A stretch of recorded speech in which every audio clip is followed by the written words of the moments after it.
विश्व की सबसे विशाल मूर्ति की प्राण प्रतिष्ठा को, विश्व की सबसे विशाल मूर्ति की प्राण प्रतिष्ठा को, ज्ञानमती माँ के सानिध्य में रत्नों की वर्षा हो, ज्ञानमती माँ के सानिध्य में रत्नों की वर्षा हो। जय हो मांगी तुंगी जी, जय हो मांगी तुंगी जी, जय ऋषभ देव जी, जय आदिनाथ जी।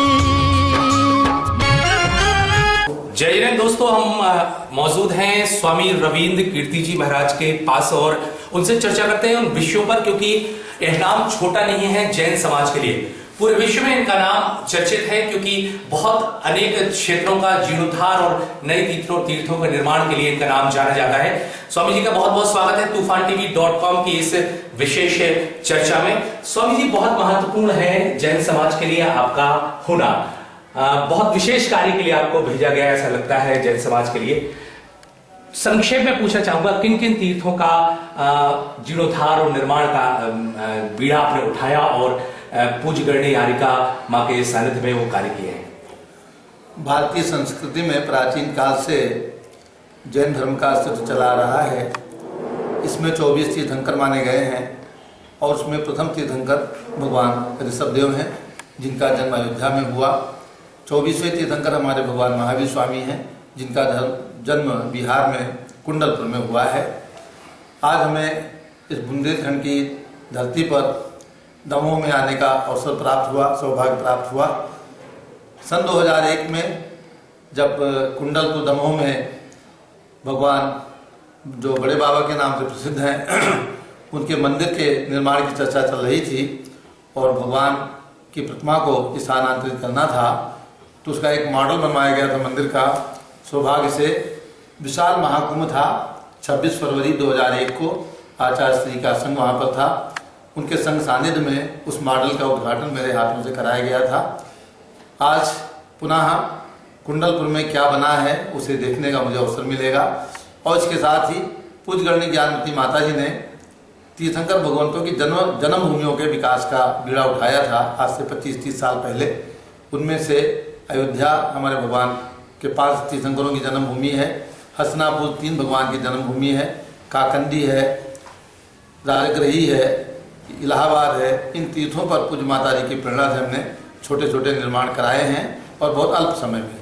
हम कोई भी प्रोजेक्ट लेते हैं तो उसको 2 साल में 3 साल में पूरा करते हैं। लेकिन अभी पूज्य माता जी की प्रेरणा से जो विश्व में सबसे बड़ा काम हुआ है वो हुआ है 108 फुट की प्रतिमा का निर्माण। मांगी तुंगी जिला नासिक महाराष्ट्र में है।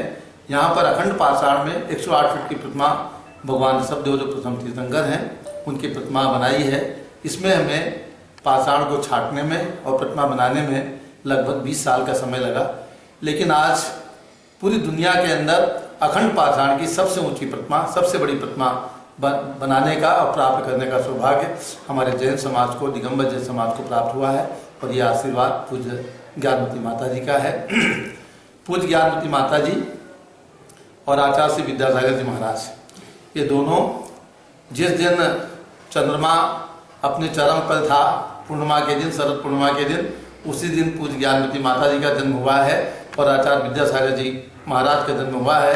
तो मैं मानता हूँ कि एक तरफ आचार्य विद्यासागर महाराज जी के द्वारा जो प्रभावना के कार्य हो रहे हैं, दूसरी तरफ ज्ञानमती माता जी एक महिला होकर के भी आज 83 साल की उम्र में भी इतना काम करती हैं। 400 ग्रंथों का उन्होंने लेखन किया है और सभी प्रांतों में उनका भ्रमण और चातुर्मास हुए हैं।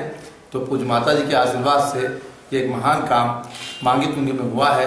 आज मुझे मांगी तुंगी से ही यहाँ आमंत्रित किया गया। कल 8 तारीख को जैन शिक्षा समृद्धि का एक कार्यक्रम द्रोणागिर में है। उस निमित्त से मुझे दमोह में आने का सौभाग्य मिला, कुंडलपुर जाने का अवसर प्राप्त हो रहा है। मैं अपने को सौभाग्यशाली मानता हूँ कि पूज्य ज्ञानमती माता जी के भाई होने का भी मुझे सौभाग्य प्राप्त है। उस परंपरा में, उस कोख से जन्म लेने का सौभाग्य प्राप्त हुआ।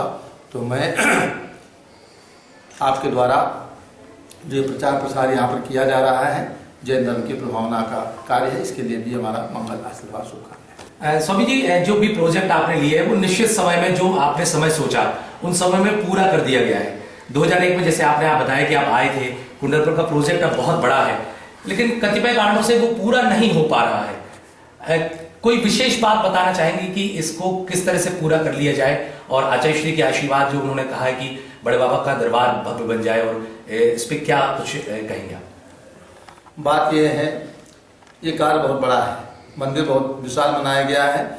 हमने छोटे छोटे कार्य किए हैं, इसलिए समय सीमा में पूरे हो जाते हैं, लेकिन कभी कभी श्रेयान से बहु विघ्नानि, अच्छे कार्यों में विघ्न भी आते हैं। तो मैं समझता हूँ इस प्रोजेक्ट में पैसे की कोई कमी नहीं है, आचार्य श्री के आशीर्वाद से देने वाले सब लोग बैठे हैं, लेकिन जो विघ्न बाधाएं आई हैं वो दूर हो रही हैं, दूर हो चुकी हैं। शीघ्र ही मंदिर का निर्माण पूरा होगा आचार्य श्री के आशीर्वाद से, ऐसे में मानता हूँ। माहुतियों का प्रोजेक्ट हो चुका है, 108 फीट की भगवान की मूर्ति बन चुकी है।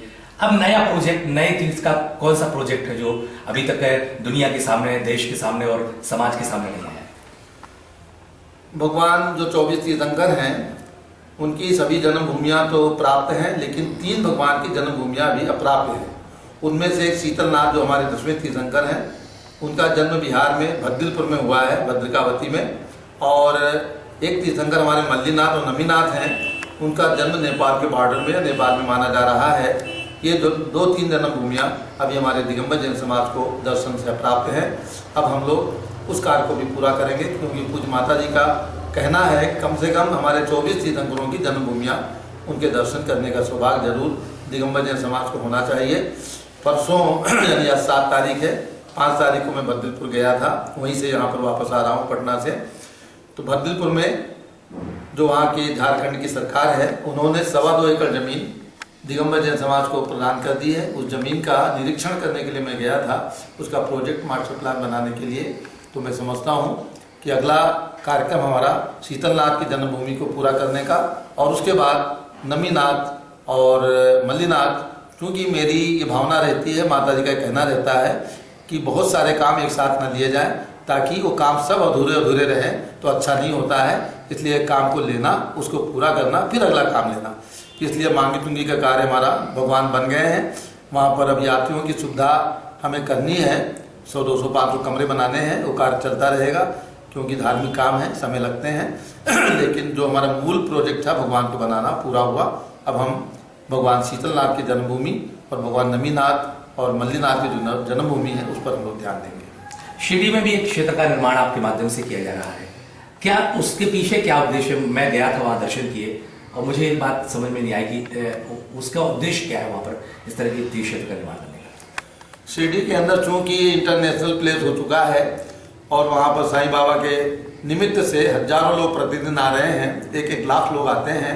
वहाँ पर हमारे जैन समाज के एक करके लगभग 40-50 परिवार शिरडी के अंदर हैं, और उनको दर्शन करने के लिए एक मंदिर बना हुआ है, कांच के मंदिर के नाम से। लेकिन शिरडी और साथ में पूरे महाराष्ट्र की भावना थी कि माता जी के आशीर्वाद से यहाँ विशाल स्थान बनाया जाए। तो उसके लिए हमने 15 फीट उत्तम पद्मासन भगवान पार्श्वनाथ की प्रतिमा विराजमान करा दी है। मई 2013 में उनका कल्याण भी हो चुका है। वो इंटरनेशनल स्टैंडर्ड से एक कमल मंदिर का निर्माण वहाँ पर निर्माणाधीन है, जो कि अभी 2 महीने के अंदर पूरा हो जाएगा। अंतिम सवाल स्वामी जी, दमोह के लोगों के लिए क्या संदेश इस चैनल के माध्यम से? तूफान टीवी इस चैनल का नाम है, उस माध्यम से। दमोह चूँकि मध्य प्रदेश में है, खासकर बुंदेलखंड में है, यहाँ पर आचार्य श्री और उनके संघों के प्रवास बराबर चलते रहते हैं।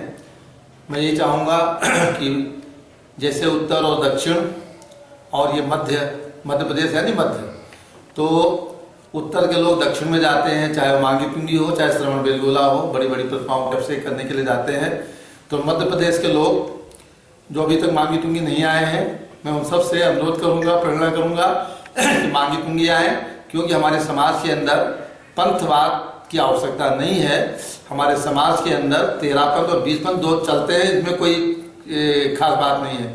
लेकिन हमें पंथ परंपरा को छोड़कर हमें जैन समाज को संगठित करने में, उन्हें एक सूत्र में बांधने के लिए ये आवश्यक है। जहाँ जो आमनाय जो परंपरा चल रही हो वो चलती रहे, उस परंपरा में हम कहीं भी दखलंदाजी ना करें, चाहे 20 पंथ हो चाहे 13 पंथ हो, और सब लोग समन्वय की भावना से सब जगह जा करके जो परंपरा जहाँ चलती है उस प्रकार से करें। तो मैं तो यही कहूँगा सबसे कि जो लोग अभी मांगी तुंगी नहीं आए हों, आकर के भगवान सब जो विश्व के प्रसिद्ध भगवान बन गए हैं, उनके दर्शन और उनके मस्तक पर एक कलश अभिषेक करने का सौभाग्य उस प्राप्त करें।